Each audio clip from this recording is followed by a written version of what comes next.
মেৰাপানী অঞ্চলৰ কাছমাৰী আদৰ্শ চিকিৎসালয়ত উত্তপ্ত পৰিস্থিতি। এক পথ দুৰ্ঘটনাক কেন্দ্ৰ কৰি নিশা সৃষ্টি হয় উত্তপ্ত পৰিস্থিতিৰ।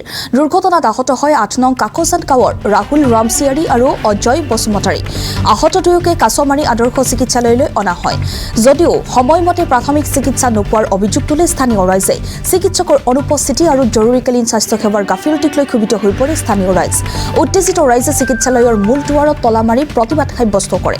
স্থানীয় ৰাইজৰ অভিযোগ ৫খন পঞ্চায়তৰ একমাত্ৰ চিকিৎসালয়খনত জৰুৰী সময়ত চিকিৎসক উপলব্ধ নাথাকে, যাৰ বাবে ৩০ৰ পৰা ৪০ কিলোমিটাৰ দূৰত্বত থকা গোলাঘাট কুশলপুৰ অসামৰিক চিকিৎসালয়লৈ নিব লগা হয়। পিছত মেৰাপানী আৰক্ষী উপস্থিত হৈ চিকিৎসালয়ৰ তলা ভাঙি নিয়ন্ত্ৰণ কৰে পৰিস্থিতি। ঘটনাক কেন্দ্ৰ কৰি সমগ্ৰ অঞ্চলজুৰি তীব্ৰ চাঞ্চল্যৰ সৃষ্টি হয়। এটা বিষৰ বিজি নিদিলে, ইয়াত নাৰ্ছো নাই, ডাক্তৰো নাই, ওলাইও নাহিলে, আছে যদিও আমি নাজানো আছে। গতিকে তেওঁলোকৰ লগত যেনিবা এই ব্যৱহাৰটো কৰাৰ কাৰণে আমি দুখ পাইছোঁ ৰাইজে। গতিকে আমি সেইকাৰণে যে এমাৰ্জেঞ্চি কেছটো তেখেতসকলে এটা বেজি হ'লেও দিব লাগে। এটা প্ৰাথমিক চিকিৎসা আগনবঢ়ালে, এটা প্ৰাথমিক চিকিৎসা আগনবঢ়ালে, নবঢ়ালে, একেবাৰে নবঢ়ালে, একো নিদিলে।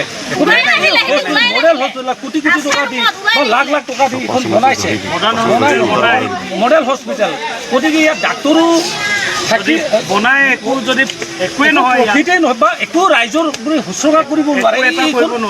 সেইকাৰণে আমি তলা মাৰি থৈছোঁ। বন্ধ আছিলে, গোটেই হস্পিটেল বন্ধ। আমি আহিছোঁ, গোটেই হস্পিটেল বন্ধ।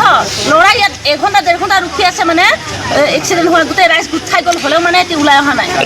নাই নাৰ্ছ নাই, ডাক্তৰ নাই। আজি আমি আহিছোঁ, ডাক্তৰ এটা নাই, নাৰ্ছ এটা নাই। ৰুমত বোলে নাৰ্ছ আছে, কমচে কম